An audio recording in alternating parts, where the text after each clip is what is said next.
Hello everyone, welcome to science lover. आज हम देखेंगे नाइट्रोजनफिकेशन और नाइट्रोजन साइकिल। ये एक छोटा सा टॉपिक रहता है। इसके बाद जो हमारा सेकंड चैप्टर है माइक्रो ऑर्गेनिजम्स फ्रेंड एंड फोए का, वो कंप्लीट हो जाएगा। इसकी पहली 2 वीडियोस आ चुकी हैं, जिसमें मैंने फर्स्ट वीडियो में बताया था कि जो माइक्रो ऑर्गेनिजम्स हैं वो हमारे लिए एक फ्रेंड का किस तरीके से काम करते हैं, और सेकंड वीडियो में मैंने बताया था कि जो माइक्रो ऑर्गेनिजम्स हैं वो हमारे लिए एक एनीमा का किस तरीके से काम करते हैं। ठीक है, अभी एक छोटा सा टॉपिक और रहता है इस चैप्टर का, इसको और कंप्लीट करके फिर ये हमारा चैप्टर कंप्लीट हो जाता है। ठीक है, आज का टॉपिक है हमारा नाइट्रोजनफिकेशन। इससे क्या समझ में आया कि नाइट्रोजन को फिक्स करना है। नाइट्रोजन को क्या करना है हमें? फिक्स। वो हम कैसे कर सकते हैं? अब हमारे पास एक जो लेग्यूमिनस प्लांट्स होते हैं, अब आप पूछोगे कि जो ये लेग्यूमिनस प्लांट्स है ये कौन से होते हैं? ये वो प्लांट्स होते हैं जो फलीदार पौधे नहीं होते हैं हमारे पास, जो फलीदार पौधे होते हैं वो आते हैं हमारे सारे लेग्यूमिनस प्लांट्स के अंदर। ठीक है, जैसे मटर होगी या फिर बीन्स हैं, ये सारे हमारे पास किसके एग्जाम्पल हैं? लेग्यूमिनस प्लांट्स के। इन प्लांट्स की जो रूट्स में है ना, इन प्लांट्स की रूट्स में मतलब कि जड़ों में राइबोजियम नाम का बैक्टीरिया होता है। राइबोसोमियम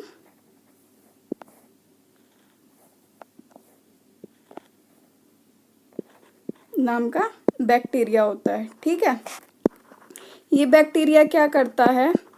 एनवायरनमेंट में या फिर सोइल के अंदर जो नाइट्रोजन प्रेजेंट होती है उस नाइट्रोजन को सोइल के अंदर फिक्स कर देता है। ठीक है, और फिर उस नाइट्रोजन को कन्वर्ट करता है नाइट्रोजन के कुछ कंपाउंड्स के अंदर। अब जो ये नाइट्रोजन फिक्स होती है वो हमारे पास एक तो इस बैक्टीरिया की हेल्प से हो सकती है या फिर डायरेक्टली लाइट की वजह से भी हो सकती है। ठीक है, अब हमें पता है कि हमारे एनवायरनमेंट में या फिर हमारे एटमॉस्फेयर में बहुत सारी गैसेस हैं। ऑक्सीजन है, नाइट्रोजन है, कार्बन मोनोऑक्साइड है, कार्बन डाइऑक्साइड, बहुत सारी गैसेस प्रेजेंट हैं। तो ऐसी नाइट्रोजन है। अब हमें पता है कि जो नाइट्रोजन है वो हमारे पास 78% तक होती है। हमारे पास एनवायरनमेंट कितनी अमाउंट में होती है?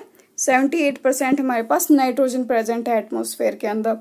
ठीक है, अब हम इसका इतनी जैसे नाइट्रोजन से नाइट्रोजन कंपाउंड बनते हैं, वो गैस की हेल्प से ही बनते हैं, लेकिन फिर भी इसकी क्वांटिटी कम क्यों नहीं होती? ठीक है, वो अब हम एक नाइट्रोजन साइकिल से समझते हैं। अब इसके अंदर क्या होता है कि जो हमारे पास एटमॉस्फेयर में हमारे जो 78% नाइट्रोजन गैस है, जो नाइट्रोजन गैस है हमारे पास, वो अलग अलग जगह पे यूज़ होती है, या फिर जो नाइट्रोजन है वो हमारे लिए अलग अलग जगह पे यूज़फुल है। अलग अलग तरीके से लिविंग ऑर्गेनिज्म उसको यूज़ करते हैं। जैसे प्रोटीन्स के अंदर नाइट्रोजन होता है, क्लोरोफिल के अंदर,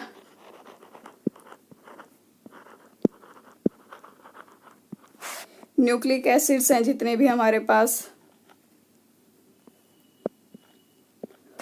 और जितने भी हमारे पास विटामिन्स हैं उन सब के अंदर नाइट्रोजन का यूज़ होता है। ठीक है, अब जो हमारे पास जो एटमॉस्फेरिक नाइट्रोजन है, जो हमारे पास एटमॉस्फेरिक नाइट्रोजन है वो उसको हम डायरेक्टली यूज़ नहीं कर सकते। जो एटमॉस्फेरिक नाइट्रोजन है उसको हम डायरेक्टली यूज़ नहीं कर सकते कंजप्शन के लिए। ठीक है, ना ही उसको प्लांट्स डायरेक्टली यूज़ करते हैं, ना ही उसको एनिमल्स डायरेक्टली यूज़ करते हैं। ठीक है, तो उसको हम किस तरीके से यूज़ करते हैं?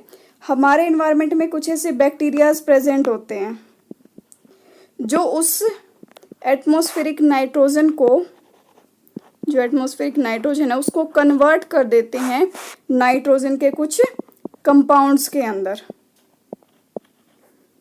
उसको कन्वर्ट कर दिया किसके अंदर? नाइट्रोजन के कंपाउंड्स के अंदर। ठीक है, और फिर इन नाइट्रोजन कंपाउंड्स का यूज़ प्लांट्स और एनिमल्स करते हैं।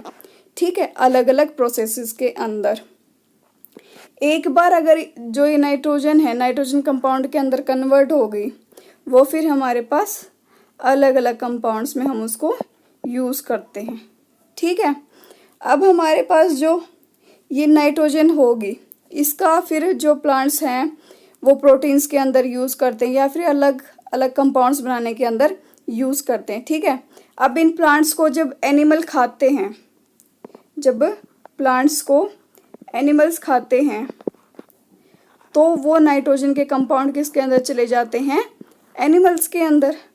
ठीक है, इन प्लांट्स को एनिमल ईट करते हैं। ठीक है, तो एनिमल्स के अंदर भी नाइट्रोजन के कंपाउंड चले गए, और नाइट्रोजन के कंपाउंड किस में गए? जैसे प्रोटीन की फॉर्म में चले गए, विटामिन्स की फॉर्म में चले गए। ठीक है, इस तरीके से एनिमल के अंदर गए।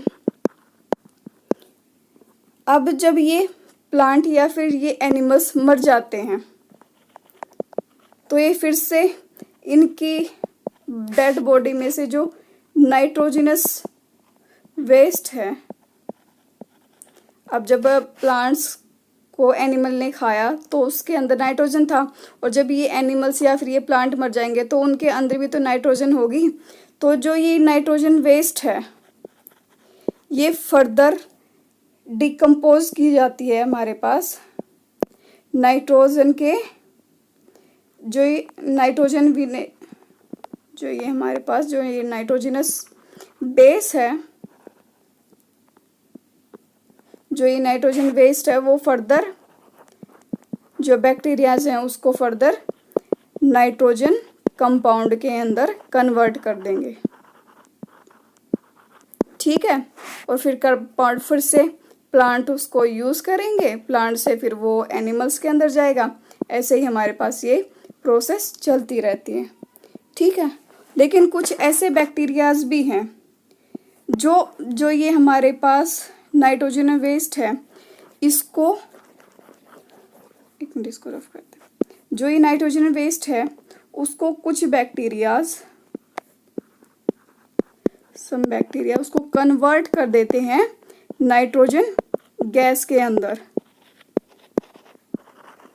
और वो गैस फिर से यहाँ चली जाती है हमारे पास एटमॉस्फेयर में। तो यहाँ से हमें क्या पता चला कि कुछ ऐसे बैक्टीरियाज भी हैं जो उन नाइट्रोजनस कंपाउंड को नाइट्रोजन गैस के अंदर कन्वर्ट कर देते हैं, और वो गैस फिर से हमारे पास एटमॉस्फेयर में चली जाती है। और इसलिए जो नाइट्रोजन की अमाउंट है एटमॉस्फेयर में वो ऑलमोस्ट सेम रहती है। क्या रहती है? वो ऑलमोस्ट सेम रहती है। ठीक है, अब मैंने ये आपको कंप्लीट बता दिया कि किस तरीके से वर्क करती है। अब हम देखते हैं नाइट्रोजन साइकिल को इस फॉर्म में। वही चीज़ें हैं जो मैंने आपको पढ़ाई हैं, बस उसको एक साइकिल के फॉर्म में लिखा है। मैंने फर्स्ट क्या बताया था कि डायरेक्ट लाइटनिंग से भी हम जो एटमॉस्फेरिक नाइट्रोजन है उसको नाइट्रोजन के कंपाउंड के अंदर कन्वर्ट कर सकते हैं, और फिर जो एक कंपाउंड्स यूज हुए वो उनको कौन लेता है? प्लांट लेंगे। प्लांट को फिर एनिमल खाते हैं। एनिमल्स जब इनकी डेथ हो जाती है तो इनमें से क्या निकलता है? नाइट्रोजनस वेस्ट, और फिर से वापस से जो सोइल है वो कंपाउंड जो बैक्टीरियाज हैं वो उसको नाइट्रोजन कंपाउंड के अंदर कन्वर्ट कर देते हैं। ठीक है, तो ये प्रोसेस इस तरीके से चलती रहती है। एक तो ये होगी लाइटनिंग की हेल्प से। सेकंड मैंने कौन सी बताई थी कि जो एटमॉस्फेरिक नाइट्रोजन है वो नाइट्रोजन फिक्सिंग बैक्टीरिया उसको उस नाइट्रोजन को फिक्स कर देते हैं, और फिर उस नाइट्रोजन को फिक्स करने के बाद उसको नाइट्रोजनस कंपाउंड के अंदर कन्वर्ट करते हैं, और फिर वो कंपाउंड कहाँ पे जाते हैं? हमारे पास सोइल के अंदर।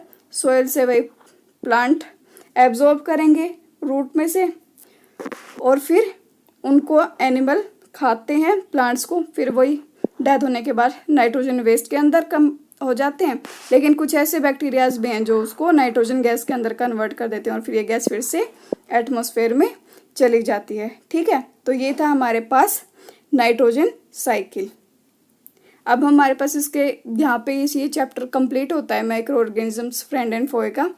अब हमारे पास बस इसके कुछ एक्सरसाइज के क्वेश्चन रहते हैं, वो भी देख लेते हैं साथ के साथ। अब ये है हमारे पास match the organism in column A with their action in column B. ये हमारे पास दे रखे हैं, इनको हमें इनकी इस एक्शन के से मैच करना है। ठीक है, तो अब एक एक करके देखते हैं। चलिए पहले है ना राइजोबियम से शुरू करते हैं, क्योंकि अभी अभी हमने पढ़ा राइजोबियम क्या करता है, नाइट्रोजन को फिक्स करता है। तो सेकंड किसके साथ गया, ए के साथ मैच हो गया। यहाँ पे ए है हमारे पास और यहाँ पे ये बी है। ठीक है, अब हमारे पास जो बैक्टीरियाज हैं वो क्या करते हैं, हमारे पास एंटीबायोटिक्स को प्रोड्यूस करते हैं।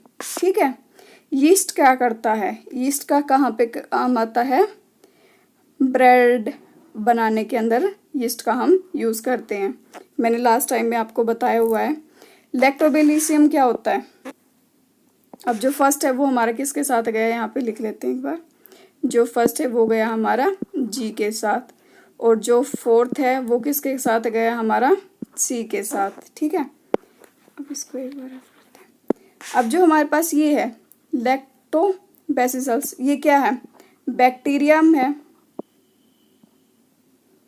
ये हमारे पास एक बैक्टीरिया है ना, ये हमारे पास एक बैक्टीरिया है जो दही या फिर कर्ड फॉर्मेशन के अंदर यूज़ करता है, या फिर उसको प्रमोट करता है कि कर्ड बन जाए।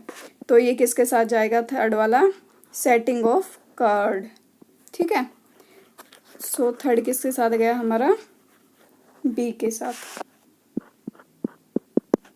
अब नेक्स्ट है हमारा बैक्टीरिया हो गया, राइजोबियम हो गया, लैक्टोबैसिलस हो गया, यीस्ट हो गया। नेक्स्ट आता है हमारे पास प्रोटोजोआ। प्रोटोजोआ से कौन कौन सी बीमारी होती है, मैंने एक तो सबसे पहले यही बताया था, प्रोटोजोआ क्या क्या कोज करते हैं हमारे पास, जो मलेरिया हो गया, और एक और डिजीज बताई थी, कौन सी थी वो, डाइजेंट्री। ठीक है, ये भी हमारे पास प्रोटोजोआ की वजह से आती है। तो हमारा फिफ्थ किसके साथ गया, डी के साथ। एक मिनट रुको, थर्ड किसके साथ गया था, हमारा बी के साथ है, सॉरी थर्ड वाला जो है वो बी के साथ था, और जो ये फिफ्थ है वो हमारा गया डी के साथ। अब नेक्स्ट रह गया वायरस। वायरस क्या होते हैं, जो किसी भी होस्ट ऑर्गेनिज्म के अंदर रिप्रोड्यूस होते हैं, मतलब कि जैसे प्लांट्स के अंदर हो गए, एनिमल्स के अंदर हो गए। ठीक है, वो होते हैं हमारे पास वायरस। अब वायरस से कौन कौन से होते हैं, जैसे क्लोरिया हो गया और ये एड्स हो गया। तो 6 के साथ हमारे 2 जाते हैं, ई और एफ। ठीक है, ये इसका सॉल्यूशन था। अब देखते हैं हमारा नेक्स्ट क्वेश्चन। नेक्स्ट है हमारे पास, can microorganisms be seen with the naked eyes. अगर हम उनको नेक्ड आइज से देख सकते तो हम क्या उनको माइक्रो ऑर्गेनिजम्स बोलते, नहीं ना। तो इसका क्या होएगा, नो, माइक्रो ऑर्गेनिजम्स को हम नेक्ड आइज से नहीं देख सकते। ठीक है, तो हम उनको किस तरीके से देखते हैं, विद द हेल्प ऑफ,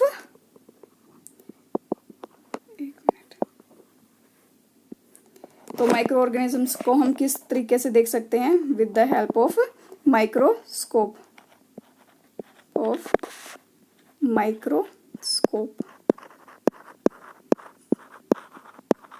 ठीक है, अब करते हैं हमारा नेक्स्ट क्वेश्चन। इसमें सिर्फ यही पूछा था, what are the major groups of microorganism. ये मैंने फर्स्ट वीडियो में स्टार्टिंग में ही बताया हुआ है। कौन कौन से थे, 4 मेजर ग्रुप्स थे ना, कौन से थे, बैक्टीरिया है, सेकंड कौन सा था हमारे पास, फंगी लग जाती है जो वो, थर्ड है हमारे पास जो प्रोटोजोआज होते हैं, प्रोटोजोआ हो गया, और फोर्थ हो गया हमारे पास एल्गाई। ये हमारे पास मेजर ग्रुप हैं माइक्रो ऑर्गेनिजम्स के। ठीक है, हम नेक्स्ट क्वेश्चन देखते हैं। Name the micro organisms which can fix the atmospheric nitrogen in the soil. आज की क्लास में पढ़ा है, कौन सा था, राइजोबियम। ठीक है, इससे हम जो एटमॉस्फेरिक नाइट्रोजन है उसको फिक्स करते हैं। ठीक है, नेक्स्ट क्वेश्चन देखते हैं अब हमारा, right 10 lines on the usefulness of micro organisms in our life. First video में मैंने बहुत सारे ऐसे यूजेस बताए हैं माइक्रो ऑर्गेनिजम्स के जो हमारे लिए यूज़फुल होते हैं। जैसे था हमारे पास दही और ब्रेड बनाने के लिए सॉरी, ठीक है। फिर अल्कोहल बनाने के लिए या फिर कमर्शियल यूजेस के अंदर आते हैं हमारे पास। इसके अंदर क्या था कि अल्कोहल बनाते हैं हम।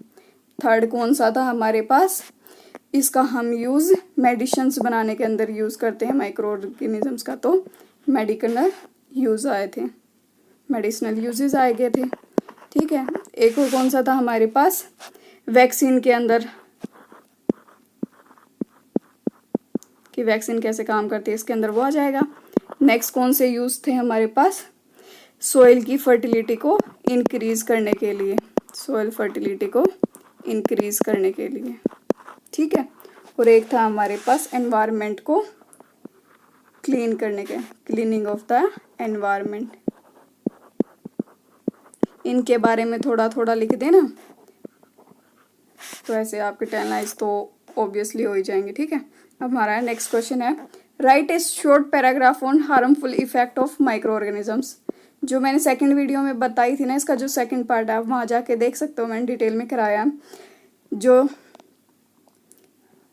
ये दिखा देंगे कि जो हमारे पास पैथोजेंस हैं उनका ह्यूमन बींग्स के ऊपर क्या इफेक्ट है, प्लांट्स के ऊपर किस तरीके से इफेक्ट करते हैं, और एनिमल्स के ऊपर क्या इफेक्ट होता है। पैथोजेंस का पता है ना क्या होता है, जो डिजीज कोजिंग माइक्रो ऑर्गेनिजम्स होते हैं, जो डिजीज कोजिंग माइक्रो ऑर्गेनिजम्स होते हैं उनको बोलते हैं हम उनको बोलते हैं हम पैथोजेंस, ठीक है। तो बस अब इनके बारे में लिखना है, सेकंड वीडियो देख लेना, वहाँ से आपको पता चल जाएगा, लिंक मैं नीचे डिस्क्रिप्शन बॉक्स में दे दूँ। नेक्स्ट क्वेश्चन है हमारे पास, what are antibiotics, what precaution must be taken while taking the antibiotics. Antibiotics क्या होती हैं, जो डिजीज कोजिंग माइक्रो ऑर्गेनिजम्स होते हैं, जो डिजीज कोजिंग, इसको मैं एमओ से दिखा देती हूँ माइक्रो ऑर्गेनिजम्स को, ठीक है, समझ जाना। माइक्रो ऑर्गेनिजम्स हैं उनको, उनकी ग्रोथ को या तो रोक देती है, ग्रोथ को स्टॉप कर देती है, या फिर उनको ख़त्म कर देती है, ठीक है। वो होते हैं हमारे पास एंटीबायोटिक्स। इसके एग्जाम्पल लिख देना, कौन कौन से थे इसके एग्जाम्पल हमारे पास, स्ट्रेप्टोमाइसिन था, टेट्रासाइलिन था, ये हमारे पास किसके एग्जाम्पल थे, एंटीबायोटिक्स के, ठीक है। अब कौन कौन सी प्रिकॉशंस रखनी जरूरी हैं एंटीबायोटिक्स लेने के लिए। फर्स्ट कि डॉक्टर की एडवाइस पे लेनी है हमें, ये डॉक्टर की एडवाइस पे लेनी चाहिए। सेकंड है एक्सेस अमाउंट में नहीं लेनी चाहिए, ठीक है। क्यों, क्योंकि अगर हम उसको ज़्यादा अमाउंट में ले लेंगे तो वो आगे फर्दर काम करना कम कर देगी या फिर बंद कर देगी, ठीक है। या फिर थर्ड है हमारे पास, जब हमें उसकी ज़रूरत ना हो, जब हमें उसकी नीड ना हो तब एंटीबायोटिक्स नहीं लेनी चाहिए। क्यों, फिर अगर हम ऐसे ले लेते हैं, हमें ज़रूरत नहीं है फिर भी हमने ले ली, तो वो हमारे शरीर पे काम करना बंद कर देती है, ठीक है। और फिर जो एक कोल्ड होता है या फिर फ्लू होता है, जो कोल्ड होता है और जो फ्लू होता है उनके ऊपर इफेक्ट करना बंद कर देगी, ठीक है। और इसका जो डॉक्टर पूरा कंप्लीट कोर्स बताते हैं, कंप्लीट कोर्स पूरा करना चाहिए, ठीक है।